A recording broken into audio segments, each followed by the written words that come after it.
La història mai explicada del cavaller negre. Segona part.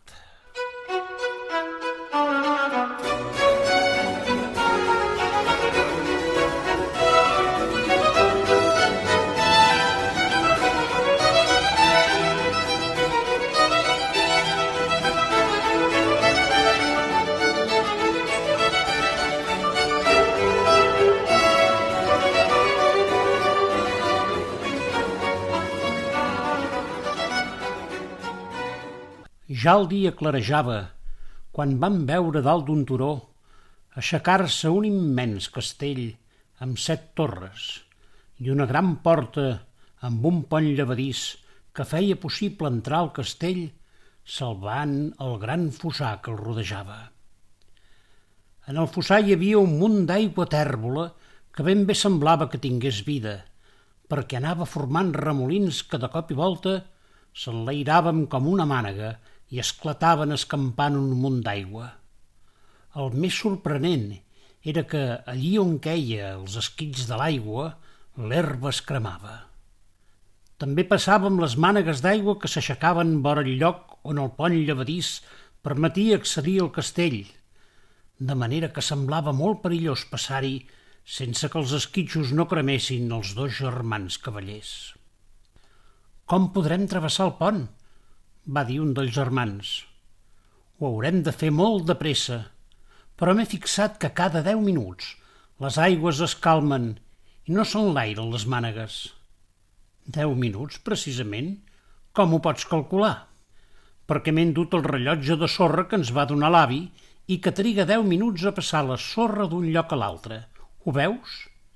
I mostrant-li el bonic rellotge de sorra, li va donar la volta i, sí, a cada 10 minuts les aigües s'aturaven just fins a comptar 1, 2, 3, 4, 5, 6 i 7.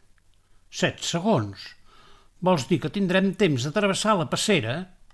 L'hem de tenir, però la porta és tancada. Cridem al rei de la parsimònia perquè ens obri. Els 2 germans es van posar el més a la vora possible del pont llevadís i van cridar: «Ah, del castell! Ah, del castell! Ah, del castell! Obriu-nos! Obriu-nos! Venim cridats pel rei de la parsimònia!»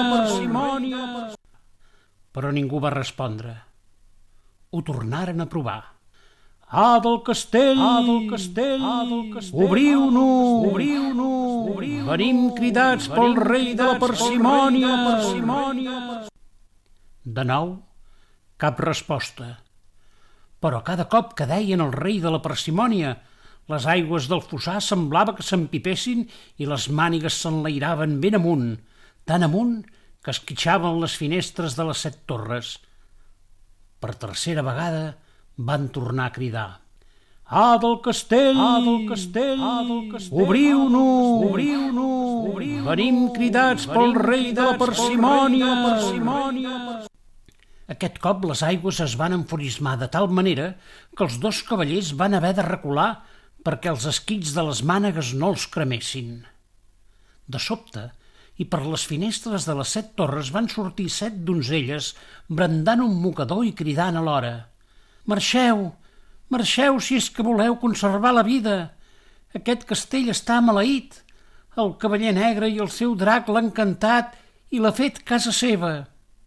«Aleshores», va dir un dels germans, «no és aquest el castell del rei de la parsimònia?» «Sí que l'és, però el rei de la parsimònia ha desaparegut i els seus 7 cavallers han estat encantats. El cavaller negre els ha convertit en 7 torres i a nosaltres, les 7 fades del reialme de la parsimònia, ens han empresonat en elles. No volem marxar. Hem vingut a lluitar contra el cavaller negre. I qui sou?» «Jo sóc el cavaller Baldufa», va dir un dels germans. «I jo sóc el cavaller negre», va dir l'altre.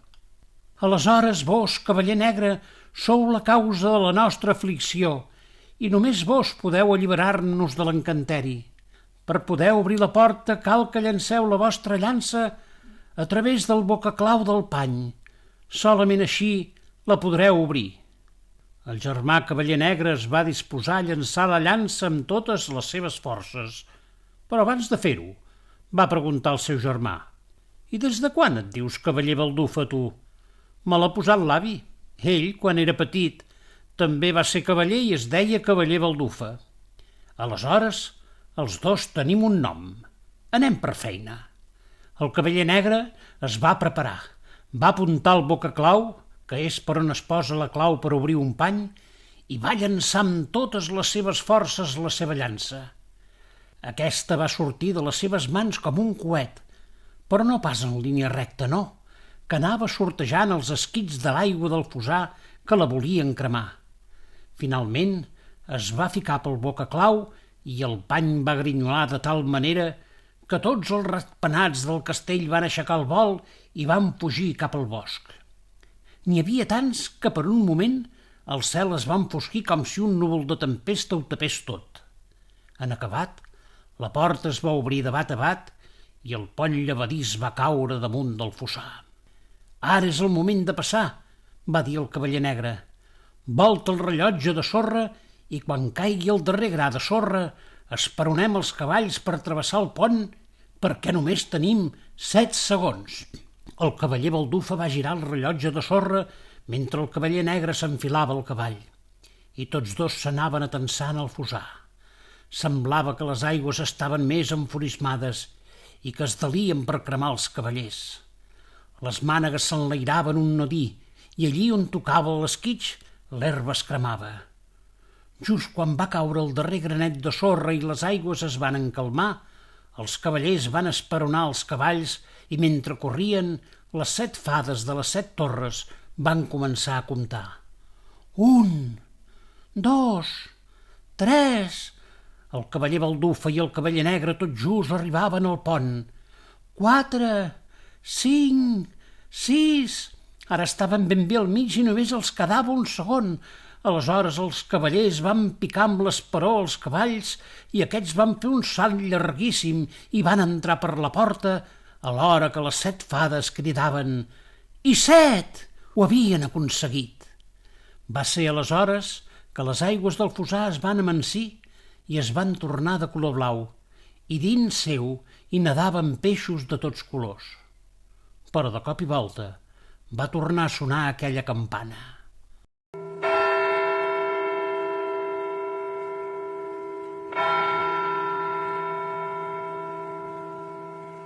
«Ja hi tornem a ser? De nou la campana», va dir el cavaller negre. «Sí, però t'has adonat?», va dir el cavaller baldufa. «Aquest cop només han sonat 2 cops de campana. És estrany, oi?» I era veritat. Mentre venien cap al castell, el toc de campana sonava a intervals de 3 i sempre igual. Potser no era res, o potser volia dir alguna cosa. Va ser aleshores que va aparèixer el bufó del rei de la parsimònia, que de feia dies estava amagat dins un pou. Quin ensurt que es van endur els 2 germans en veure el seu caparró sortint pel forat del pou i guarnit amb un barret de cascavells. «Oh, perdoneu-me si us he espantat. Fa dies que estic amagat dins aquest pou. M'hi vaig ficar quan vaig veure el cavaller negre i el seu drac entrar per la porta. Soc Vimbodí, el bufó del rei de la parsimònia, i us puc explicar tot el que va passar. Però abans, descanseu, mengeu i beveu una mica d'aigua fresca del pou. Ja ens agradaria menjar, però hem marxat de casa sense agafar res». «I ara?», va dir Vimbodí. «Un bon cavaller sempre porta menjar a les alforges», tot assenyalant les alforges que penjaven dels seus cavalls. I heu de creure que hi van trobar de tot. Cereals, formatges i fins i tot mel i unes galetes que eren ben bé com les que els hi feia la seva mare. Aleshores els 2 germans van descavalcar dels seus cavalls i ben asseguts convidaren a Vimbodí a fer un bon esmorzar. I ell, mentre menjava golut perquè feia dies que no havia tastat res, els va explicar el que havia passat. Heu de saber que el rei de la parsimònia és un rei molt estimat, i tot gràcies als seus 8 cavallers que l'aconsellen i vetllen perquè la gent dels pobles l'estimin. Has dit 8? Jo creia que eren 7 els cavallers, va dir un dels germans. És cert. De fet, en van quedar 7. El 8è era el cavaller negre, un mal cavaller que va caure en mans de la bruixa Rebella i el va encantar. A partir d'aquell moment, tot el que feia el cavaller negre era per mirar de fer-se amb el tron i quedar-se al reialme. Per això va ser foragitat del Consell. Des d'aleshores que la seva cadira sempre ha estat buida. Però vet aquí que fa uns dies un herald del castell va anunciar l'arribada d'un missatger que duia notícies. Un altre cavaller negre ocuparia el seu lloc. He de suposar que tu ets aquest cavaller negre, va dir en Vimbodí, tot adreçant-se a un dels germans. No, jo sóc el cavaller Baldufa. El cavaller negre és el meu germà. Aleshores, tu ets l'escollit per ocupar el cadiral de l'antic cavaller negre. El nostre avi no ens va dir res d'això. Jo no em puc quedar, he d'anar a escola i no vull marxar de casa. Aleshores, qui desencantarà el castell? I qui lluitarà en la lluita final contra el malvat cavaller negre? No ho sé. Nosaltres hem vingut perquè ens ha cridat el rei de la parsimònia. Oh, això no pot pas ser de cap manera. El rei de la parsimònia també està encantat. Qui us ha cridat és el mateix cavaller negre, que no vol que ningú ocupi el seu cadiral. Però ara, pel que sembla, aquest castell és seu. Per què li cal el cadiral? No li cal. Però mentre hi hagi un segon cavaller negre, sempre hi haurà la possibilitat de desfer l'encanteri. Per això t'he fet venir, per lluitar contra tu i destruir-te. I on és aquest cavaller negre? Per què no ve i no lluita contra mi? No ho pot fer, a no ser que primer tu desfacis els encanteris. El primer encanteri ja l'heu desfet. Heu amansit les aigües del Fossar.